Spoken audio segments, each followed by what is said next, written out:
जय हिंद दोस्तों, बिहार एसएससी द्वितीय इंटर स्तरीय संयुक्त प्रतियोगिता परीक्षा 2023 के लिए रुक्मणी प्रकाशन का ये वॉल्यूम 2 प्रैक्टिस सेट है और इसमें कुल 20 प्रैक्टिस सेट है। आज हम लोग कवर करने जा रहे हैं प्रैक्टिस सेट 8 का। इससे पहले हम लोगों ने सभी 7 प्रैक्टिस सेटों का कवर कर लिया है और उसका लिंक डिस्क्रिप्शन बॉक्स में डाल दिया गया है। अगर आप लोगों ने नहीं देखा है तो चेकआउट कर लें। प्रैक्टिस सेट 8 का पहला प्रश्न है कि इनमें से किस भारतीय राज्य की सीमाएं चीन, नेपाल और भूटान से जुड़ी हुई है। तो इसका आंसर होगा दोस्तों सिक्किम। मैप देख लेते हैं। तो दोस्तों ये है सिक्किम और इसकी सीमाएं लग रही हैं नेपाल, चाइना और भूटान से। इसका 3 देश से लगता है। इसके अलावा अगर मिजोरम की बात करते हैं तो मिजोरम की सीमाएं म्यांमार और बांग्लादेश से लगते हैं। अरुणाचल प्रदेश की बात करें तो अरुणाचल प्रदेश का इधर से चाइना और इधर से म्यांमार से लग रही है। अगला प्रश्न है, विश्व ब्लिट्ज शतरंज चैंपियनशिप में 2 पदक जीतने वाले पहले भारतीय कौन बने हैं। तो ये है कोनेरू हम्पी। दोस्तों कोनेरू हम्पी शतरंज के इतिहास में सबसे कम उम्र की महिला ग्रैंड मास्टर भी रह चुकी है। हालांकि वर्तमान में अभिमन्यु मिश्रा शतरंज के सबसे कम उम्र के अभी ग्रैंड मास्टर है। ये Indian qualified for the candidates 2024। ये लोग अभी 2024 के लिए क्वालिफाई किए हैं। गुकेश डी आर, प्रज्ञानंदा, विदित गुजराती, वैशाली आर, ये दोनों भाई बहन हैं और कोनेरू हम्पी भी हैं। अगला प्रश्न है, हाल ही में बिहार से संबंध रखने वाले रवि सिन्हा किस विभाग के प्रमुख के रूप में नियुक्त किया गया है। तो रवि सिन्हा रॉ के प्रमुख के रूप में चुने गए हैं। अगर आईबी की बात करते हैं दोस्तों तो आईबी के हैं टीके डेका, तपन कुमार डेका। सीबीआई के चीफ हैं वर्तमान में प्रवीण सूद। और एनआई के हैं दिनकर गुप्ता। अगला प्रश्न है, इनमें से किस भारतीय राज्य का क्षेत्रफल न्यूनतम है। तो आपको पता होगा इनमें से किस भारतीय राज्य का क्षेत्रफल न्यूनतम। तो सबसे राजस्थान, मध्य प्रदेश, महाराष्ट्र, उत्तर प्रदेश। आंसर होगा उत्तर प्रदेश। दोस्तों क्षेत्रफल की दृष्टि से अगर पूछता है कि सबसे बड़ा राज्य कौन सा है तो ये है राजस्थान। दूसरा नंबर पर मध्य प्रदेश, तीसरा महाराष्ट्र और चौथा उत्तर प्रदेश। अगर पूछता है कि पूरे भारत में क्षेत्रफल की दृष्टि से सबसे छोटा राज्य तो वो है गोवा। गोवा सबसे छोटा है। अगर जनसंख्या की दृष्टि से पूछ रहा है तो वो है सिक्किम। और जनसंख्या की दृष्टि से सबसे बड़ा राज्य तो ये उत्तर प्रदेश। अगला प्रश्न है, वर्ष 2023 में इंटरनेशनल मदर लैंग्वेज अवार्ड से सम्मानित होने वाले पहले भारतीय कौन बने हैं। तो दोस्तों पहले भारतीय बने हैं डॉक्टर महेंद्र कुमार मिश्रा। अगर पूछता है कि अंतर्राष्ट्रीय मातृभाषा दिवस प्रतिवर्ष कब मनाया जाता है तो ये 21 फरवरी को है। और हिंदी दिवस 14 सितंबर। अगला प्रश्न है, चाबहार बंदरगाह किस देश में स्थित है। तो चाबहार बंदरगाह दोस्तों स्थित है ईरान में। पाकिस्तान की बात करें दोस्तों तो पाकिस्तान में है ग्वादर बंदरगाह, चाइना द्वारा डेवलप किया गया है। और ईरान में चाबहार भारत द्वारा डेवलप किया गया है। इसके अलावा हम्बन टोटा दोस्तों ये चर्चा में है। हम्बन टोटा श्रीलंका में है। ये क्वेश्चन पूछा जा सकता है, ये काफी चर्चा का विषय है। अगला प्रश्न है, निम्नलिखित में से कौन सा बिम्स्टेक का सदस्य है। तो निम्नलिखित में से पूछ रहा है कि कौन सा बिम्स्टेक का सदस्य है। तो इसका आंसर होगा श्रीलंका। बिम्स्टेक में 7 सदस्य हैं।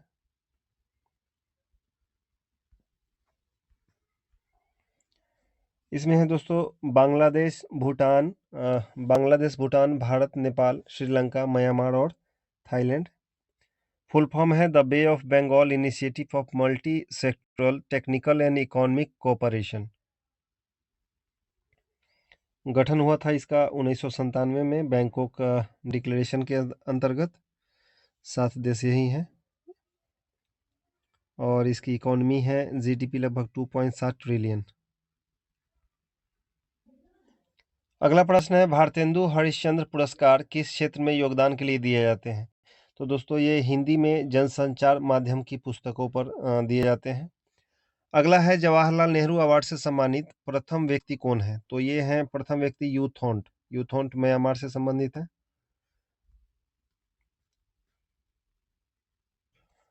कब मिला था? तो 1965 में। अगला प्रश्न है, स्लम डॉग मिलियनेयर की पुस्तक स्लम डॉग मिलियनेयर फिल्म पुस्तक क्वेश्चन एंड आंसर पर आधारित है, जिसके लेखक हैं? तो इनके लेखक हैं विकास स्वरूप।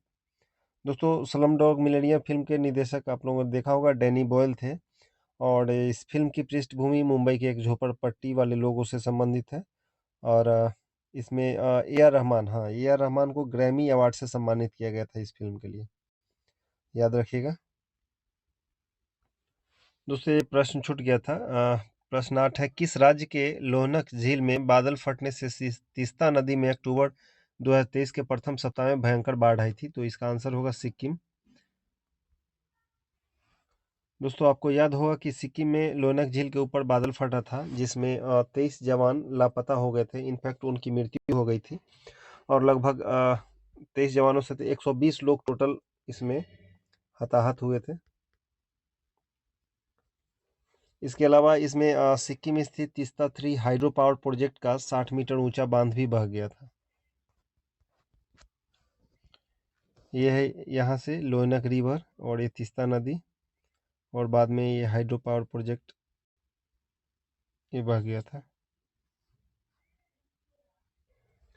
अगला प्रश्न है, गुरु गोविंद सिंह और मुगलों के बीच हुए युद्ध में वीरगति प्राप्त करने वाली योद्धाओं की याद में पंजाब में आयोजित डैश आयोजित किया जाता है? तो दोस्तों ये माघी मेला आयोजित किया जाता है। दोस्तों इतिहास में कुछ ऐसे युद्ध हुए हैं, बहुत ही बेहतरीन युद्ध, जिसे हमें उसके बारे में जानना चाहिए। उससे संबंधित प्रश्न भी पूछे जाते रहे हैं। तो ऐसे ही एक युद्ध हुआ था 1705 में। 1705 में, जिसका नाम था खिदराना का युद्ध या बैटल ऑफ मुक्तसर साहिब। इसमें क्या थे, 40 सिख या 40 मुक्ते, और उधर से थे 3000 मुगल सैनिक। और इन जबरदस्त फाइट हुआ था इसमें। और इसमें प्रत्येक वर्ष फाइट हुआ था, जिसमें एक महिला भी थी, माता भाग कौर। माता भाग कौर थी, और गुरु गोविंद सिंह के साथ में 40 लोग लड़े थे। तो इसमें लगभग 4000 इनके सैनिक मारे गए थे, 40 और प्लस 260 अतिरिक्त। लेकिन इन्होंने वीरता से डटकर मुकाबला किया था। इसी के उपलक्ष्य में गुरु गोविंद सिंह जी के लिए लड़ाई लड़ने वाले 40 सिखों के बलिदान को याद किया जाता है माघी मेला के या माघी जोड़ मेला के रूप में। इसके अलावा एक और इम्पोर्टेंट युद्ध है सारागढ़ी। दोस्तों सारागढ़ी लड़ा गया था 1897 में, 12 सितंबर 1897 में। इसमें 11 सैनिक थे, और 10,000 से ज़्यादा अफगान कबीलाई के लोग लड़े थे। तो इसमें हालांकि सारे सैनिक मारे गए थे, 21 के 21 सैनिक हम लोग हताहत हुए थे, लेकिन 21 सैनिकों ने लगभग उनके 450 से अधिक सैनिकों को मारा था। 450 से अधिक सैनिकों को। इस दिन को Sikh regimental battle honours day के रूप में मनाती है। इन सभी सिख को भारतीय सैनिकों को इंडियन ऑर्डर ऑफ मेरिट से नवाजा गया था। अफगानों के हालांकि यहाँ 600 लिखा हुआ था, पर 450 से ज़्यादा कहीं कहीं दिखाया गया है, लगभग 500 ही है। तो 21 सैनिक वर्सेस 10,000, और 5 सैनिकों का उन्होंने, लेकिन इन्होंने सरेंडर कभी नहीं किया था। दोस्तों अगर आपको लगता है कि मैं ये प्रैक्टिस सेट ईमानदारी से कवर कर पा रहा हूँ, और इससे संबंधित रिलेवेंट फैक्ट्स को भी कवर कर पा रहा हूँ, तो प्लीज़ इसे सब्सक्राइब कर दीजिए, और कुछ शेयर भी कर दीजिए उन स्टूडेंट्स को जो सीरियस हैं। अगला प्रश्न है, अक्टूबर 2023 की जारी हुरून इंडिया रिच लिस्ट में शीर्ष स्थान किस उद्योगपति को प्राप्त हुआ है? तो इसका आंसर होगा दोस्तों मुकेश अंबानी। पिछले वर्ष एक नाटकीय ढंग से गौतम अडानी शीर्ष पर थे। ये हिंडनबर्ग खुरासे के बाद द्वितीय स्थान पर आ गए हैं, एक पर। हालांकि उससे पहले मुकेश अंबानी ही थे, जिसे रिप्लेस कर गौतम अडानी हुए थे, और फिर पुनः मुकेश अंबानी है भारत के सबसे अमीर व्यक्ति। अगला प्रश्न है, किस भाषा की film 18 everyone is a hero को 10वें ऑस्कर या एकेडमी अवार्ड 2024 में सर्वश्रेष्ठ विदेशी फ़िल्म कैटेगरी में सम्मिलित होने के लिए भारत की ओर से आधिकारिक रूप से चुना गया है? तो ये मलयाली फ़िल्म है, मलयालम। इसके डायरेक्टर हैं एंथोनी जोसेफ। और फ़िल्म जो केरल में बाढ़ आई थी, बाढ़ पर आधारित फ़िल्म है ये।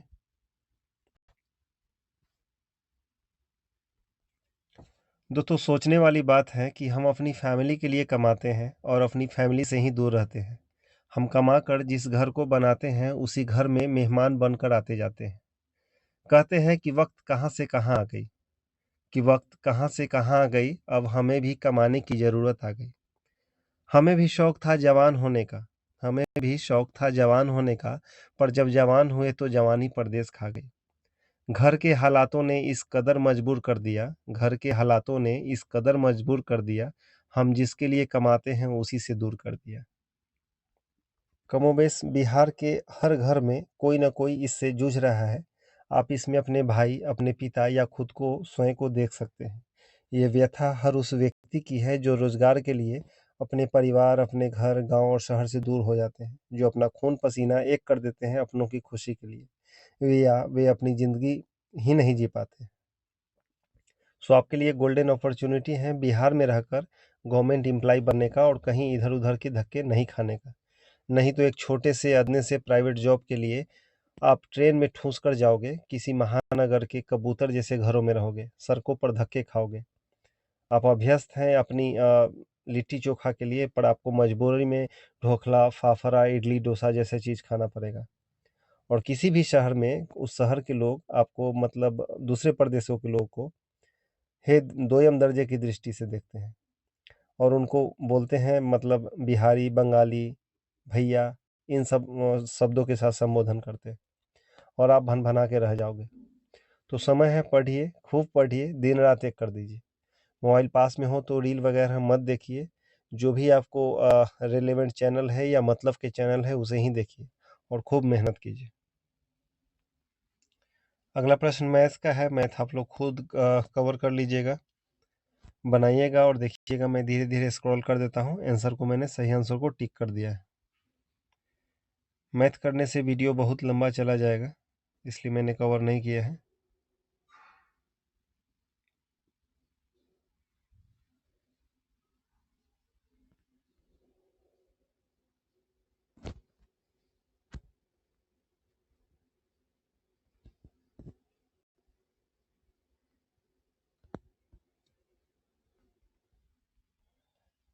अगला प्रश्न है, लॉर्ड कर्जन के कार्यकाल के दौरान किस वर्ष भारतीय विश्वविद्यालय अधिनियम पारित किया गया था? तो ये था वर्ष 1904। कर्जन जी का कार्यकाल 1899 से 1905 तक था। काफ़ी अलोकप्रिय वायसराय रहे। कर्जन के ही समय में टॉमस रैले की अध्यक्षता में एक विश्वविद्यालय आयोग गठित किया गया था। कर्जन ने प्राचीन स्मारक संरक्षण एक्ट 1904 में पारित करवाया। इसके अलावा उन्होंने पुलिस सुधार हेतु 1902 में फ्रेजर आयोग गठित किया था। रेलवे लाइन का हालांकि सबसे ज़्यादा विस्तार इन्हीं के समय हुआ था। और कर्जन ने वैज्ञानिक ढंग से कृषि करने हेतु एक कृषि अनुसंधान केंद्र की भी स्थापना किया था। दोस्तों, अगला प्रश्न है, मानवता के लिए एक जाति, एक धर्म और एक ईश्वर, यह कथन निम्नलिखित में से किसने दिया था? तो दोस्तों, ये कथन दिया था बी श्री नारायण गुरु ने। श्री नारायण गुरु जी ने 1888 में अरबी पुरम आंदोलन, पूछा जा सकता है, अरबी पुरम आंदोलन से संबंधित इन्होंने प्रारंभ किया था। महर्षि दयानंद सरस्वती 1875 में आर्य समाज की स्थापना की थी। अगला प्रश्न है, निम्न में किस वर्ष भारत सरकार ने कलकत्ता विश्वविद्यालय की समस्याओं का विश्लेषण करने के लिए सैंडलर विश्वविद्यालय आयोग का गठन किया था? तो इसका आंसर होगा 1917। 1917 में इसका गठन हुआ था। सैंडलर आयोग ने महिला शिक्षा के प्रसार हेतु कलकत्ता विश्वविद्यालय में एक महिला शिक्षा बोर्ड बनाए जाने की सिफारिश की थी। सैंडलर आयोग ने विज्ञान और तकनीकी की शिक्षा और अध्यापकों के प्रशिक्षण की सिफारिश भी की थी। अगला प्रश्न है, विश्व स्तर पर प्रत्येक वर्ष डैश को विश्व अल्जाइमर दिवस मनाया जाता है? तो दोस्तों अल्जाइमर दिवस मनाया जाता है 21 सितंबर को। हाँ, 21 सितंबर को। 21 सितंबर को प्रतिवर्ष विश्व शांति दिवस भी मनाया जाता है इस दिन, शांति दिवस।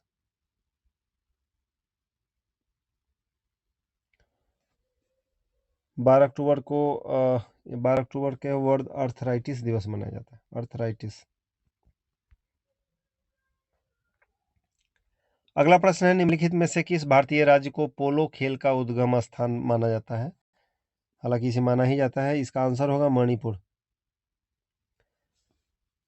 मणिपुर पूर्वोत्तर भारत में स्थित एक राज्य है। इसकी राजधानी है इम्फाल। इम्फाल की स्थापना 21 जनवरी हुआ था, 21 जनवरी 1972 को। चर्चा का विषय है क्यों कोकी और मैती समुदाय आपस में इनका कॉन्फ्लिक्ट है कुछ, तो ये चर्चा का विषय, इससे संबंधित क्वेश्चन पूछे जाते हैं। इससे संबंधित एक महत्वपूर्ण क्वेश्चन है, लोकटक झील मणिपुर में स्थित है। मणिपुर देश को आर्किड फूलों की एक प्रजाति है, इसके कारण इसको कहा जाता है। अगला है, रंगनाथ स्वामी मंदिर को गली गोपुरम कहा जाता है। गली गोपुरम का अर्थ क्या है? तो दोस्तों गली गोपुरम का अर्थ है पवन मीनार, और गोपुरम अगर पूछता है गोपुरम का अर्थ क्या है, तो इसका अर्थ होता है मुख्य प्रवेश द्वार। श्री रंगनाथ स्वामी मंदिर भगवान विष्णु को समर्पित है। ये है श्री रंगनाथ स्वामी मंदिर, भव्य रंगनाथ स्वामी मंदिर विष्णु जी के लिए। ये है कहाँ, अगर लोकेशन पूछता है तो तमिलनाडु के तिरुचिरापल्ली जिले में एक छोटा सा जगह है, श्रीरंगम में है। बना कब था? तो बना था ये 9वीं शताब्दी या हाँ 9वीं शताब्दी के आसपास चोलों द्वारा बनाया गया था इसे।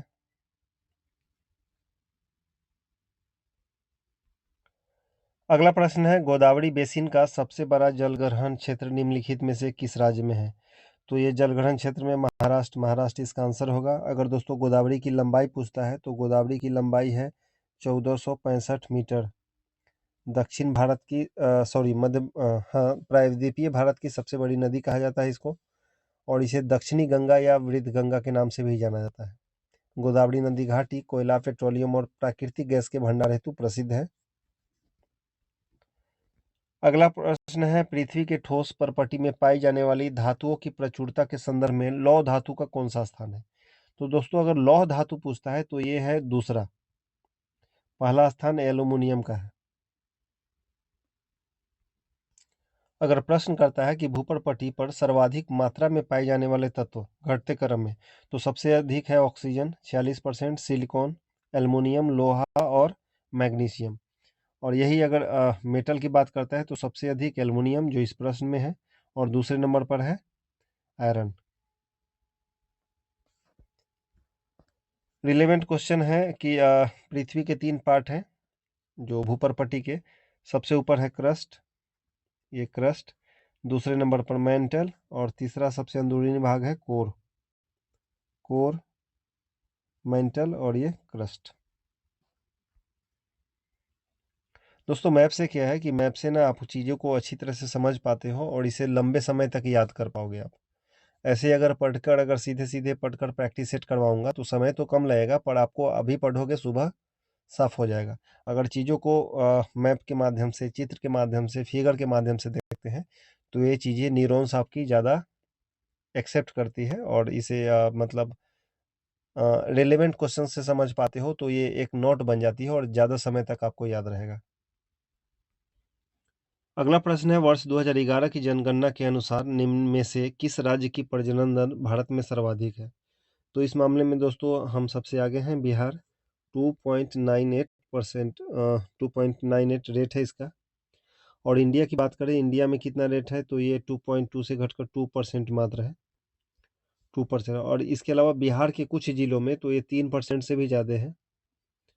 तो उनमें सबसे ऊपर है हमारा हाँ, पूर्वी चंपारण, शिवहर, किशनगंज, अररिया। आप लोग देख लीजिएगा किस राज्य में है, सॉरी किस जिले में है। सहरसा, खगड़िया, पश्चिम चंपारण भी है, मधेपुरा, सीतामढ़ी, दरभंगा और समस्तीपुर। इसके अलावा सुपौल, कटिहार तो है ही। अगला प्रश्न है, वस्तुओं के निर्यात और आयात के संतुलन को डैश के रूप में संदर्भित किया जाता है? तो दोस्तों वस्तुओं के निर्यात और आयात के संतुलन को क्या कहते हैं? तो ये है व्यापार संतुलन। व्यापार संतुलन भारत का वर्तमान में व्यापार का प्रतिकूल है, विशेषकर चीन देश के साथ, और पेट्रोलियम के आयात के संदर्भ में भी प्रतिकूल है।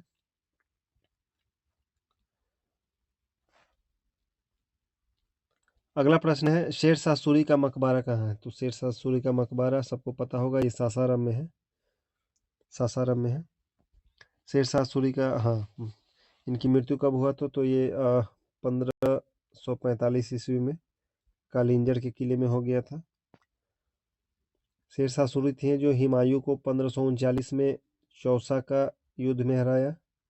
चौसा और 1540 में हराया बिलग्राम या कन्नौज को। हाँ, बिलग्राम या कन्नौज के युद्ध में। अगला प्रश्न है, निम्नलिखित में से किसने पूर्वोत्तर से भारत के स्वतंत्रता संग्राम में भाग लिया था? तो ये स्वतंत्रता संग्राम में भाग लिया था रानी गाइडिलियो। गाइडिलियो, हाँ यही है, मणिपुर से संबंधित है। इन्होंने यदुनाग की फांसी के बाद नागा विद्रोह का बागडोर संभाला था। भारत के पूर्वोत्तर क्षेत्र मणिपुर में सविनय अवज्ञा आंदोलन का नेतृत्व यदुनाग ने किया था, जिसे बाद में रानी गाइडिंगलू ने किया था। जवाहरलाल नेहरू ने इनको रानी की हाँ इनको रानी की उपाधि से ये किया था। सुचेता कृपलानी भारत या यूपी की प्रथम महिला मुख्यमंत्री रही हैं। कब? तो 1963 में।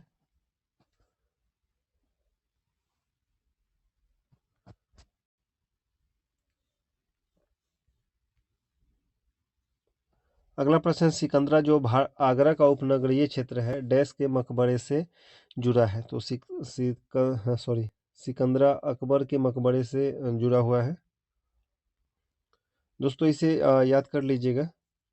बाबर का अगर मकबरा पूछता है तो ये काबुल में है, हुमायूं दिल्ली में है, और हमेशा किसी न किसी एग्जाम में इन लोगों से मुगलों के मकबरे से संबंधित क्वेश्चन पूछे जाते हैं और आपको कंफ्यूजन में गलत मार किया जाते हो। तो इसका शॉर्ट ट्रिक है भजसा भजसा भजसा कादिसिलाबाद।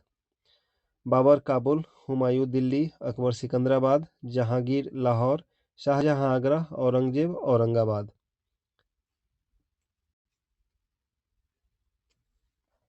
एक बार रिवीजन कर लीजिएगा आप लोग। अगला प्रश्न है, डैश को स्वतंत्रता आंदोलन की ग्रैंड ओल्ड लेडी कहा जाता है? तो ये अरुणा आसफ अली मैडम है।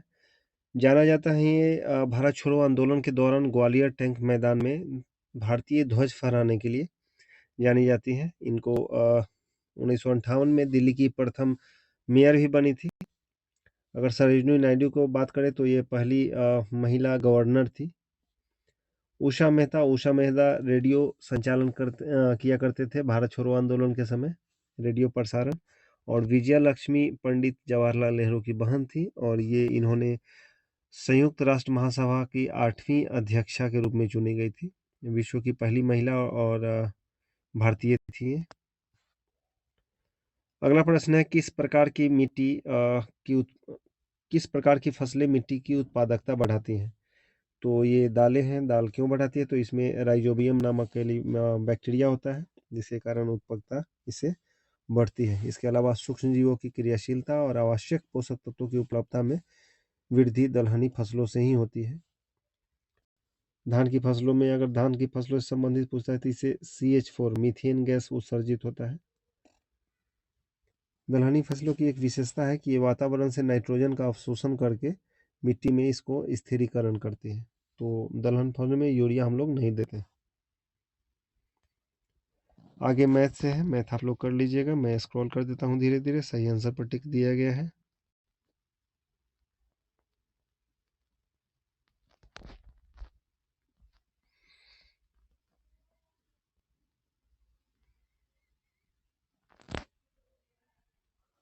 अगला प्रश्न है, पहचाने कि निम्नलिखित में से कौन सा कथन सही है? तो कथन एक है कि ICAR मूंगफली अनुसंधान केंद्र का मुख्यालय जूनागढ़ में है। मूंगफली का जूनागढ़ में है। ICAR तोरिया और सरसों अनुसंधान निदेशालय का मुख्यालय भरतपुर में है। हाँ, भरतपुर में है। ये स्थापना हुआ 1993 में, और इसका जूनागढ़ वाला 1700 सॉरी 1979 में। आईसीआर सोयाबीन अनुसंधान निदेशालय का मुख्यालय इंदौर में है। इंदौर में इसकी स्थापना 1987 में। तो तीनों सही है, तो आंसर हो जाएगा डी, 1 2 3। अगला प्रश्न है, निम्नलिखित कथनों में से कौन सा सही है? तो कौन सा राज्यसभा के 12 सदस्यों को राष्ट्रपति द्वारा नामित किया जाता है? हाँ, सही है। राज्यसभा के 12 सदस्य को राज्यसभा के सदस्य नामित नहीं, ये नहीं। 15 वाला तो मैटर ही नहीं है, 15 वाला काट दीजिए। राज्यसभा में नामित 12 सदस्यों को कला, साहित्य, विज्ञान और समाज सेवा से संबंधित विशेष ज्ञान या व्यवहारिक अनुभव वाले व्यक्तियों को चुना जाता है राष्ट्रपति के द्वारा। अगर इसे पूछता है कि मतलब वर्तमान में राज्यसभा में कितना है, तो 245 राज्यसभा के सदस्य हैं। और कितना निर्धारित किया गया है, तो मैक्सिमम 250 हो सकता है। इसमें 225 जो है स्टेट से चुने जाते हैं, 8 यूनियन टेरिटरी से और 12 मनोनीत। तो 12 8 20 और ये 245 हो गया। अगला प्रश्न, निम्नलिखित में से कौन भारत के प्रथम वित्त मंत्री थे? तो प्रथम वित्त मंत्री थे आर के शनमुगम शेट्टी, को पता होगा। बाबू जगजीवन राम उप प्रधानमंत्री रहे हैं। हाँ, उप प्रधानमंत्री रहे हैं। टीटी कृष्णामाचारी, ये भी फिनांस मिनिस्टर थे, पर ये फिनांस मिनिस्टर थे 1956-57 के आसपास, 56-57 में। श्यामा प्रसाद मुखर्जी, ये उद्योग और वाणिज्य मंत्री थे। अगला प्रश्न है, सुगौली की संधि 1816 में ब्रिटिश और डैश के बीच हस्ताक्षरित की गई थी। तो ये सुगौली की संधि, हाँ, गोरखा में काफी गोरखा। इसी संधि के बाद आंग्ल और नेपाली युद्ध की समाप्ति हुई थी।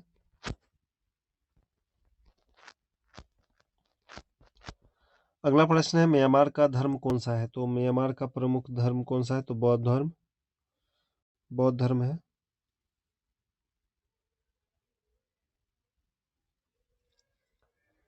अगला प्रश्न है, पोलैंड की मुद्रा क्या है? तो दोस्तों 1 मिनट, पोलैंड की मुद्रा है, इसको छोटा कर लेता हूँ, ज्वेलटी।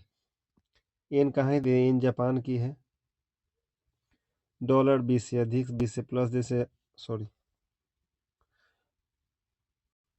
डॉलर कहाँ कहाँ है? तो अमेरिका, कनाडा, ऑस्ट्रेलिया आदि में डॉलर है।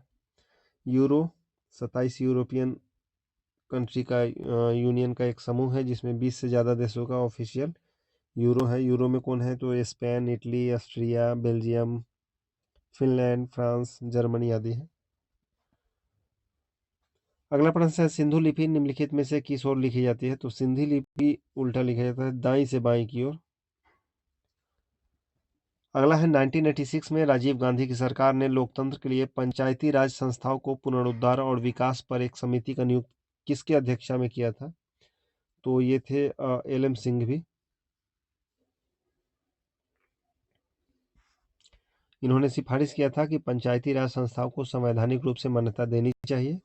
इसके अलावा ग्राम पंचायतों को अधिक व्यवहारिक बनाने के लिए गांवों को मान्यता दिया जाना चाहिए। गांव के एक समूह के लिए न्याय पंचायतों की स्थापना की जानी चाहिए और ग्राम पंचायतों के पास अधिक वित्तीय संसाधन होना चाहिए। अगला प्रश्न मैचिंग से है, तो मैचिंग कर लेते हैं। सर्व शिक्षा अभियान ये हुआ था 2001 में, और साक्षर भारत मिशन 2009 यहाँ है। ऑपरेशन ब्लैक बोर्ड हो गया था 1987 में, और राष्ट्रीय साक्षरता मिशन 1988 में। तो आंसर हो जाएगा इसका 1 का 3, हाँ, इसका आंसर हो जाएगा ए। आप लोग देख लीजिएगा एक बार। अगला प्रश्न है, निम्नलिखित में से किसे मानव विकास सूचकांक SDI ह्यूमन डेवलपमेंट इंडेक्स के अंतर्गत शामिल नहीं किया जाता है? तो शामिल नहीं किया जाता है, सामाजिक असमानता को शामिल नहीं किया जाता है, बाकी तीनों को शामिल किया जाता है। रिलीज किया जाता है यूएनडीपी द्वारा। कब से? तो 1990 से, यूनाइटेड नेशन डेवलपमेंट प्रोग्राम के द्वारा। अगला कड़ा है सूचीबद्ध तथा ये भी मैचिंग से है। तो 5वीं पंचवर्षीय योजना कब हुआ था? 1974 में ही हुआ था। द्वितीय कब हुआ था? 1956 में। इसो हाँ 52, 51, 52 के बाद 56, 8वीं 8 पे 40, 50, हाँ 1902 में, और 7वीं हुई था 85 में। तो आंसर इसका हो जाएगा बी। ये है भारत की पंचवर्षीय योजनाएं। तो सबसे पहला हुआ था 1951 से 56। उद्देश्य क्या था? कृषि की प्राथमिकता। दूसरा अभी हम लोगों ने देखा 56 से 61 उद्योग क्षेत्र की प्राथमिकता। तीसरा में स्व रिलायंस 61 से 66। चौथी पंचवर्षीय योजना 1969 से 74। ये आप लोग एक बार देख लीजिएगा, पॉज करके क्लियर कर लीजिएगा। अगला प्रश्न है, पिछड़े एवं विकासशील देशों के लिए रोलिंग प्लान का सुझाव किसके द्वारा दिया गया था? तो ये थे जी मिर्डल। रोलिंग प्लान एक्चुअल है क्या? तो रोलिंग कंटिन्यूटी, अनवरत चलने वाला प्लान है। इसकी जो कॉन्सेप्ट था 1978 में तब तत्कालीन जनता पार्टी की सरकार मोरारजी देसाई द्वारा लाया गया था। जैसे जवाहर रोजगार योजना, प्रधानमंत्री रोजगार योजना, ये सब कब 1989 और 93 में आया था, लेकिन ये अभी तक प्रचलन में है, तो ये चलते रहता है, तो इसे रोलिंग प्लान कहते हैं। बाकी कुछ प्लान ऐसे होते हैं जो समय के साथ बंद हो जाते हैं, छोटे समय के लिए आंशिक होते हैं, पार्शियल होते हैं।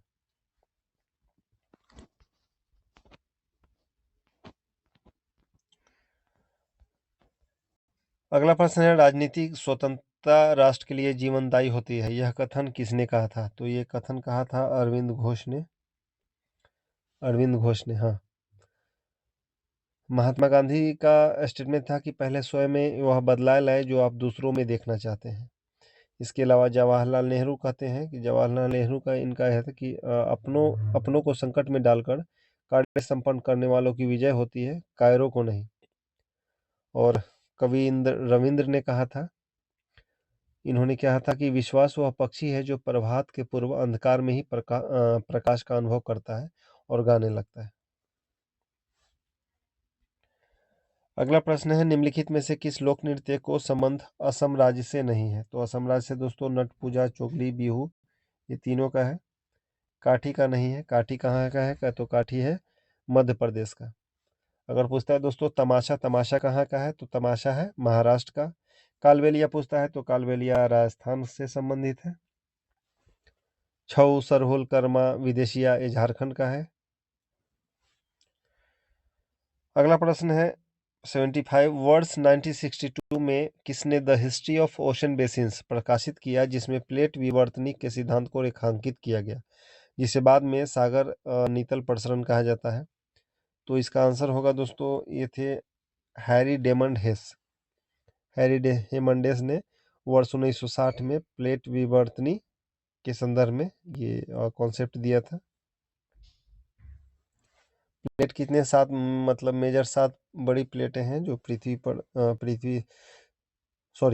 सही महादेश उस पर टिके हैं प्लेटें पर, जैसे Eurasian plate, African plate, Indo Australian, Antarctica, ये सब प्लेट हैं। ये अल्फ्रेड वेगनर जर्मनी के प्रसिद्ध भूगर्भवेत्ता थे। इन्होंने वर्ष 1912 में महाद्वीपीय विस्थापन का सिद्धांत दिया था। आगे रीजनिंग है, रीजनिंग देख लीजिएगा।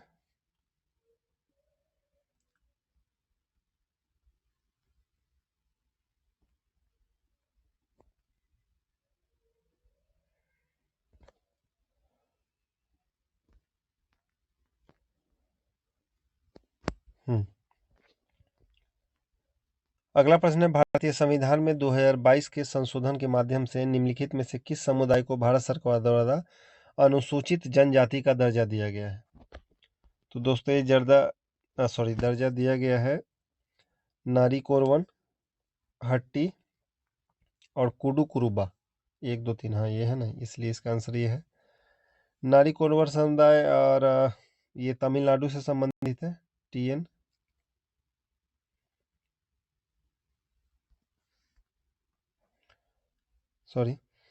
ये तमिलनाडु से संबंधित है, और हट्टी और ये दोनों कर्नाटक से संबंधित है, हट्टी और कुडू कुरबा।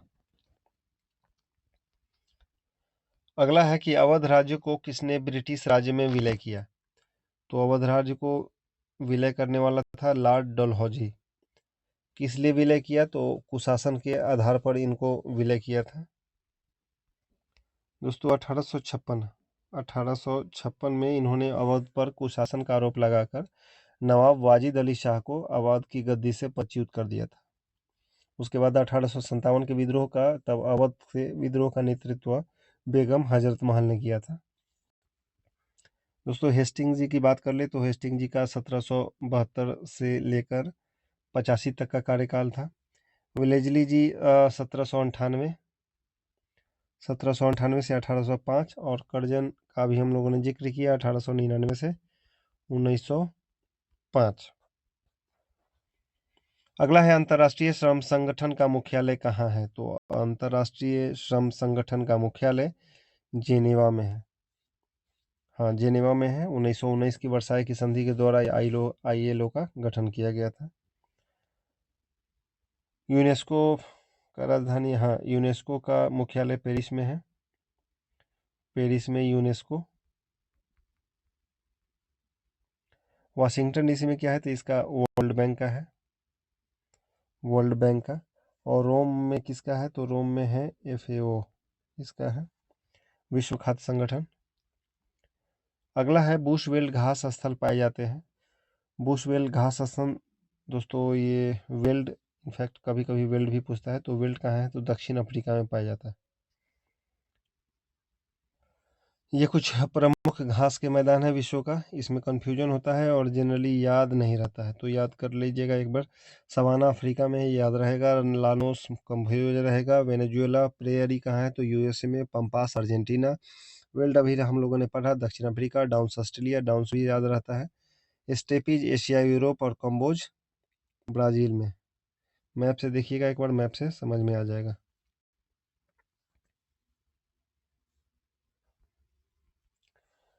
अगला प्रश्न है लेबर कब संबंधित है? तो लेबर कब दोस्तों संबंधित है टेनिस से। टेनिस से संबंधित और क्वेश्चन है। टेनिस में 4 महत्वपूर्ण कंपटीशन है, उसमें Australian open, French open, US open और विंबलडन होता है। ऑस्ट्रेलियन ओपन कब? तो जनवरी के माह में होता है ऑस्ट्रेलियन ओपन। मई जून में फ्रेंच ओपन और जून जुलाई में विंबलडन और सबसे अंत में अमेरिकन ओपन होता है। इसमें खेलने का भी तरीका है, जैसे क्ले कोर्ट है, क्ले कोर्ट पर खेला जाता है ऑस्ट्रेलियन ओपन, और US ओपन और क्ले कोर्ट पर फ्रेंच ओपन खेली जाती है। US ओपन और ऑस्ट्रेलियन ओपन हार्ड कोर्ट पर खेला जाता है। और पूछता है कि घास के मैदान पर कौन सा टेनिस प्रतियोगिता खेली जाती है? तो वो है विंबलडन। अगला है कंप्यूटर की निम्नलिखित पीढ़ियों में से किसमें ट्रांजिस्टर तकनीक का उपयोग सबसे पहली बार किया गया था? काफ़ी इंपॉर्टेंट क्वेश्चन है, इसको ध्यान दीजिएगा। ये दूसरी पीढ़ी में है, सेकेंड जनरेशन में है। एक बार सभी को देख लेते हैं। तो दोस्तों ये है जनरेशन, पीरियड और टेक्नोलॉजी। फर्स्ट जनरेशन कब? 1946 में। ये एक बार याद कर लीजिएगा आराम से। क्या इस्तेमाल हुआ था? वैक्यूम ट्यूब का। दूसरे में ट्रांजिस्टर, जिसका हम लोगों ने बात किया। तीसरे में इंटीग्रेटेड सर्किट्स का। चौथा माइक्रो प्रोसेसर। और पांचवा है अभी जो प्रेजेंट में है, आर्टिफिशियल इंटेलिजेंस के लिए है। माइक्रो प्रोसेसर की बात करें दोस्तों, तो माइक्रो प्रोसेसर अभी वर्तमान में एक मिनट, प्रोसेसर का 50 सॉरी प्रोसेसर माफ, सॉरी, हाँ, प्रोसेसर जो है, प्रोसेसर ये 15th चल रहा है, लेकिन कंप्यूटर 5वीं जनरेशन ही है, 5th जनरेशन। तो कंफ्यूज मत होइएगा, प्रोसेसर 15th, कंप्यूटर जनरेशन 5वां। अगला प्रश्न है एक तत्व जो प्रकृति में नहीं मिलता है परंतु इसे कृत्रिम रूप में बनाया जा सकता है। तो दोस्तों इसका आंसर है प्लूटोनियम।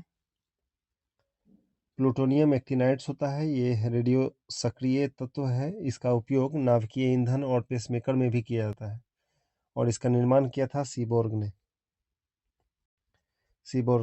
दोस्तों पिछले वीडियो के दौरान कुछ लोगों ने, या यूँ कहें कि कुछ बच्चों ने क्वेश्चन राइज किया था कि सर थोड़ा स्लो है। तो दोस्तों स्लो मैं इसलिए बोलता हूँ ताकि कोई चीज़ जो रेलेवेंट चीज़ है वो स्किप ना हो, और वर्ड, कुछ चीज़ें पढ़ने में हमें मिस्टेक्स ना हो। अगर आपको लगता है कि हम थोड़ा-सा स्लो हैं, तो आप अपने कंप्यूटर के सेटिंग में जाएँगे और जो प्लेबैक स्पीड है उसे 1.25 या 1.5 कर लीजिएगा। अगला प्रश्न है, भारत में निम्न में से क्या राष्ट्रीय विनिर्माण नीति का उद्देश्य नहीं है? तो ये प्रश्न नहीं पूछेगा दोस्तों। फिर भी इसका आंसर के लिए ये है 2022 तक विनिर्माण वस्तुओं के निर्माण को दोगुना करना। अगला प्रश्न है, उस प्रसिद्ध जीव विज्ञानी का नाम बताइए जिसने गैलापागोस द्वीप समूह का नाम जुड़ा हुआ है। तो दोस्तों गैलापागोस से जुड़ा हुआ है चार्ल्स डार्विन का। ये इक्वाडोर में स्थित है गैलापागोस द्वीप समूह, और ये यूनेस्को विश्व धरोहर स्थल में भी शामिल है। और ग्रेगर जॉन मेंडल की बात करते हैं तो ये आनुवांशिकी का पिता कहते हैं इनको, आनुवांशिकी का पिता। अगला है, विटामिन सी की कमी से इनमें से कौन सा रोग होता है? तो विटामिन सी की कमी से सबको पता है स्कर्वी रोग हो जाता है, बेरी बेरी बी से है, दृष्टिहीनता ए से है। अच्छा, एक बार ना सब बीमारी को देख लेते हैं जो किस विटामिन सी की कमी से कौन सा बीमारी होता है। ये देख लीजिए साइकिल, आराम। सबसे पहले ए से रतौंधी, बी से बेरी बेरी, बी1 से, बी2 से होता है डर्मेटाइसिस या कोलाइसिस, बी3 चर्म रोग, बी5 पैलेग्रा, बी6 रक्ताल्पता, बी9 वही है, बी12 भी वही है, सी अभी हम लोगों ने बात किया स्कर्वी, डी से सूखा रोग रिकेट्स, ई जनन क्षमता की कमी, के रक्त का थक्का नहीं जमना। एक बार आप लोग आराम से देख लीजिएगा और रिवाइज भी कर लीजिएगा। अगला प्रश्न है, निम्नलिखित में से कौन सा एक जीवाणु जनित रोग है? तो जीवाणु जो पंडित का टिक न्यू है, पंडित डी डिप्थीरिया याद है, चेचक खसरा ये सब वायरस से है, विषाणु जनित रोग है। अच्छा, एक बार आपको दिखाता हूँ, आपको कन्फ्यूजन दूर हो जाएगी। जीवाणु जनित रोग को याद करने का एक ट्रिक है, जीएसटी पंडित का न्यू टीका है। जीएसटी मतलब गनेरिया, सिफिलिस, ये सिकलिव लिख दिया, सिफिलिस होता है, typhoid, Pandit P for plague, D diphtheria, तपेदिक, का काली खांसी, न्यू निमोनिया, टिटनेस टिक, कुष्ठ रोग, और है से हैजा। याद कर लीजिएगा। अगला प्रश्न है, किसी विद्युत परिपथ में दो प्रतिरोधक क्रमशः 2 ओम 4 ओम है और 6 वोल्ट बैटरी से श्रेणी क्रम में संयोजित है। 4 एम प्रतिरोधक द्वारा 5 सेकंड में कितनी ऊष्मा क्षय होगी? तो क्षय हो जाए 2 + 4, 6 ओम, 6/6, तो धारा हो जाएगी 1। और प्रतिरोधक 4 प्रतिरोधक 5 सेकंड में, टाइमिंग 4:5, 5 जगह 20, 20 जूल हो जाएगा दोस्तों। आंसर इसका सी। किसी आहार श्रृंखला में पोषक स्तरों की संख्या को निम्नलिखित में से कौन सीमित करता है? तो दोस्तों ये सीमित करेगा उच्चतर पोषी स्तरों पर ऊर्जा में कमी होना। दोस्तों एक लिंडमान थे, लिंडमान के नियम के अनुसार एक पोषी स्तर से दूसरे पोषी स्तर में जाने पर 10% ऊर्जा का कमी हो जाता है। मान लेते हैं कि धूप से अगर 100 केजी ऊर्जा होता है तो पौधे उसमें से 10% कम, यानी 10 पर आ जाता है। उस पौधे को अगर कोई हम लोग खाते हैं तो उसका 10% कम, एक एक केले का मान लेते हैं, फिर से मान लेते हैं अगर 1000 केजी ऊर्जा सूर्य से निकलता है तो उसे पौधों द्वारा 100 केजी ग्रैप्स किया जाता है। पौधा जो कोई भी खाता है, कोई शाकाहारी जीव या हम खाते हैं, तो उसमें से 10 केजी हमें मिलेगा, और हमको या जो पौधा मान लेते हैं बकरी पौधा खाती है तो बकरी को 10 केजी मिलेगा। अकॉर्डिंगली बकरी को जो खाता है उसको मिलेगा 1 केजी, और उसको जो खाता है उसको मिलेगा 100 ग्राम। तो शाकाहार बनी और ऊर्जावान रही। अगला प्रश्न है, भारत में वायु प्रदूषण की रोकथाम और नियंत्रण अधिनियम कब लागू किया गया था? तो दोस्तों ये लागू किया गया था 1981 में। अगर पूछता है कि जल प्रदूषण रोकथाम अधिनियम, तो ये था 1974 में। और पूछता है पर्यावरण संरक्षण अधिनियम, तो 1986 में। अगर पूछता है कि वन्य जीव संरक्षण अधिनियम, ये पूछेगा ही पूछेगा, मतलब ज़्यादा चांस है, तो ये 1972 में। वन संरक्षण 1972, और पर्यावरण पूछता है 1986। वन अधिनियम 1927 में लाया गया था, और वन संरक्षण अधिनियम 1980 में। अगला है एंटीटॉक्सिन्स का इंजेक्शन किसकी रोकथाम के लिए दिया जाता है? तो एंटीटॉक्सिन्स का इंजेक्शन टिटनेस की रोकथाम के लिए जाता है। अगला रीजनिंग है, देख लीजिएगा।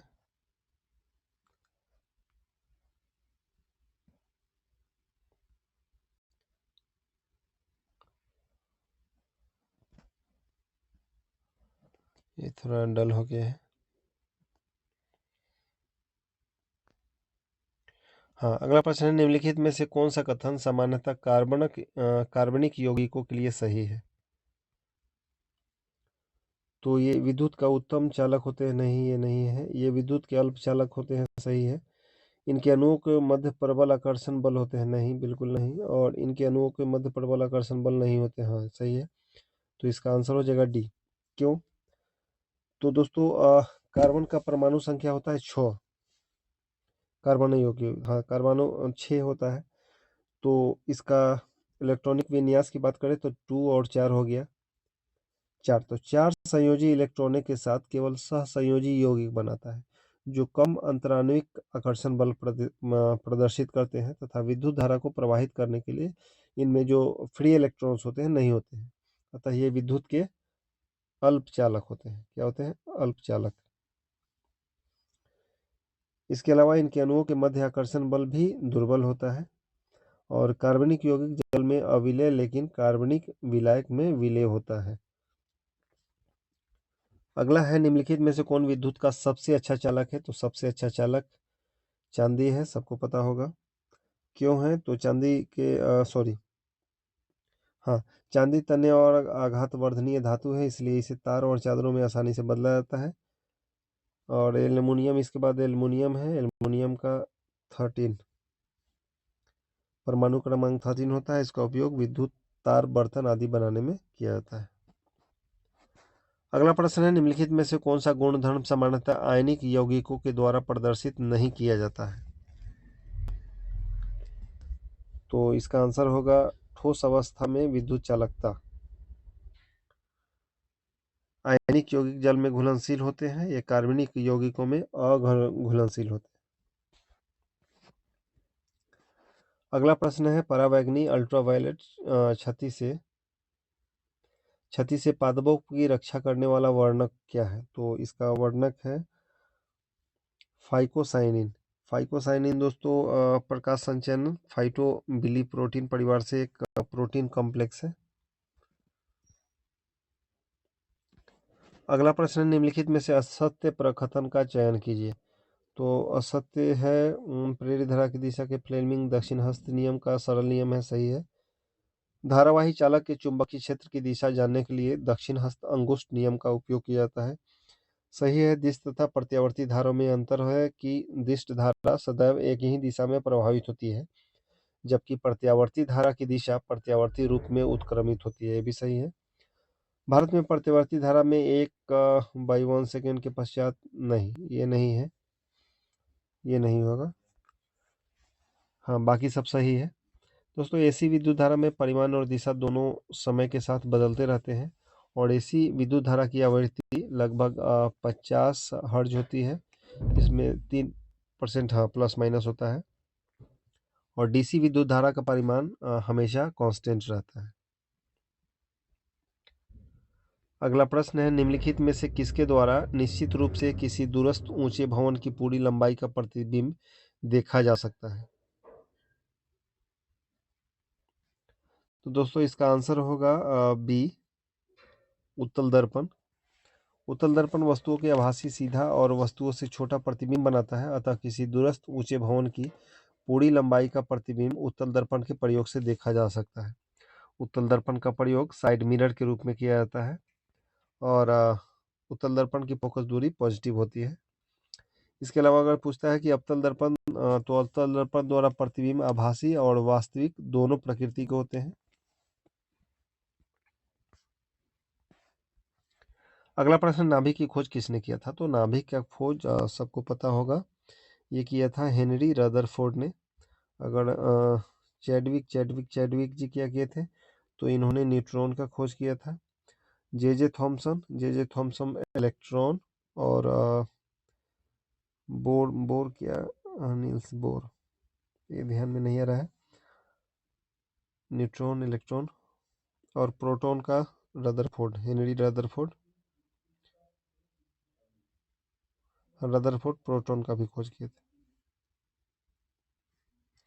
प्रोटॉन और नाभिक हेनरी रदरफोर्ड। नील्स बोर ध्यान में नहीं आ रहा है।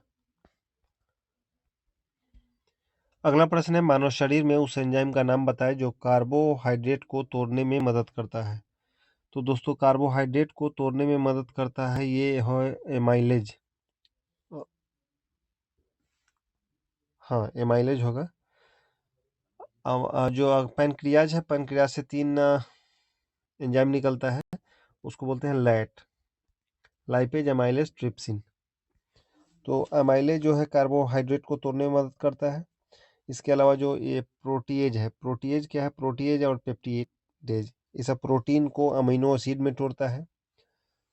और लाइपेज के बारे में बात करते हैं, तो लाइपेज वसा को हाइड्रोलिसिस में उत्प्रेरक की तरह कार्य करता है। Lipase, amylase, trypsin. ट्रिप्सिन भी प्रोटीन से संबंधित है, इसको प्रोटीन को अमीनो एसिड में ये बदल देता है। उसमें पेप्टिडेज, पेप्टोन, प्रोटीटेज और पेप्टाइड आदि आते हैं। सूर्य सदैव पूर्व में निकलता है क्योंकि यह पृथ्वी पश्चिम से पूर्व की ओर घूमती है। हाँ, सही है, इसका आंसर हो जाएगा बी। और पृथ्वी अपने अक्ष पर कितना झुका हुआ है, तो 23.1/2 डिग्री। अपने अक्ष के परिधि 24 घंटे में एक चक्कर लगाता है। पृथ्वी के सूर्य के चारों ओर 30 किलोमीटर प्रति घंटे की रफ्तार से 365 दिनों में एक चक्कर लगाता है। कितना है उसका, 30 किलोमीटर प्रति सेकेंड। माफ कीजिएगा, मैंने घंटा बोला। अगला है, वर्ष 2022 के लिए बीसीसीआई पुस्तक पुरस्कारों की संबंधित, ये नहीं पूछेगा, हालांकि मैं बता देता हूँ। ऋषभ पंत, तो ये टेस्ट, हाँ, number 1 test cricketer. Jasprit Bumrah, test fast गेंदबाज। सूर्य कुमार यादव T20 के लिए। और श्रेयस अय्यर वनडे मैच के लिए। मैच कर लीजिएगा आप लोग। अगला है, मोबाइल फोन बैटरी में निम्नलिखित में से कौन सी धातु उपयोग में लाई जाती है। तो दोस्तों, मोबाइल फोन बैटरी के लिए सबको पता है लिथियम, लिथियम का प्रयोग लाया जाता है। लिथियम आयन बैटरी एक पुनः चार्ज करने वाली बैटरी होती है। अगला प्रश्न है, गुरुत्वाकर्षण का नियम किसके द्वारा प्रतिपादित किया गया था। तो गुरुत्वाकर्षण का नियम सबको पता है, gravity, father of gravity, Isaac Newton. Charles Darwin की अगर बात करते हैं, तो चार्ल्स डार्विन ने प्राकृतिक चयन का सिद्धांत दिया था। आइंस्टीन जी सापेक्षता का सिद्धांत, प्रिंसिपल ऑफ रिलेटिविटी। और गैलीली जड़त्व की संकल्पना, कॉन्सेप्ट ऑफ इनर्शिया से संबंधित है। अगला प्रश्न है, आकाश का नीला रंग निम्नलिखित में से किसके कारण होता है। तो ये नीला रंग प्रकीर्णन के कारण होता है। जब प्रकाश किसी दूसरे ऐसे माध्यम से गुजरता है जिसमें धूल तथा अन्य पदार्थ के अत्यंत सूक्ष्म कण होते हैं, तो इनके द्वारा प्रकाश सभी दिशाओं में असमान रूप से प्रसारित हो जाता है और इस घटना को प्रकाश का प्रकीर्णन कहते हैं।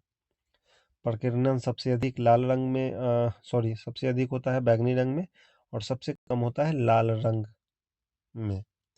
अगर तरंग दैर्घ्य की बात करें तो इसके विपरीत लाल में सबसे ज्यादा होता है और बैंगनी में सबसे कम। तारों का टिमटिमाना प्रकाश के प्रकीर्णन का ही कारण होता है, और तरंग दैर्घ्य की जितनी अधिक होती है उसका विवर्तन भी उतना ही अधिक होता है।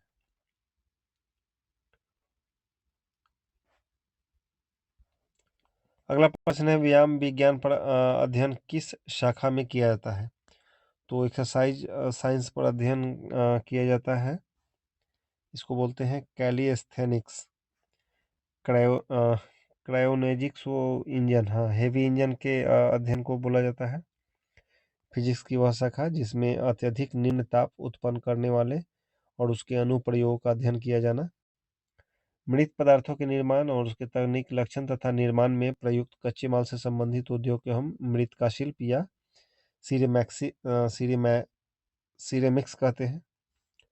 और प्रकृति में पाई जाने वाली प्रणालियों और जैव वैज्ञानिक विधियों का अध्ययन करने और इसका उपयोग करने, इंजीनियरी तंत्रों की डिजाइन करना बायोनिकी या बायोनिक्स कहा जाता है। अगला है मलेरिया रोधी दवा क्यूनिन इनमें से किस पौधे से प्राप्त होती है? तो कुनैन से प्राप्त होती है, इसका आंसर टिक मारा हुआ है, कुनैन से प्राप्त होती है।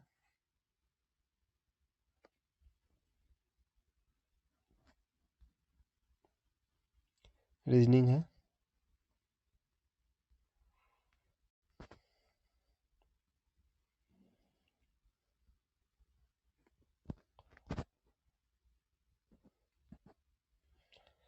ये आंसर की है। अगर आप लोग लगता है कि कोई मैथ्स या रीजनिंग में या मेरे द्वारा ही कोई गलत है तो इसमें एक बार डाउट होने पर क्रॉस चेक कर सकते हैं। सो इस प्रकार 8वां प्रैक्टिस सेट खत्म हुआ, समाप्त हुआ। हम लोग मिलते हैं 9वें प्रैक्टिस में। अगर वीडियो अच्छा लगा हो तो प्लीज़ सब्सक्राइब कीजिएगा और शेयर कीजिएगा। Thank you.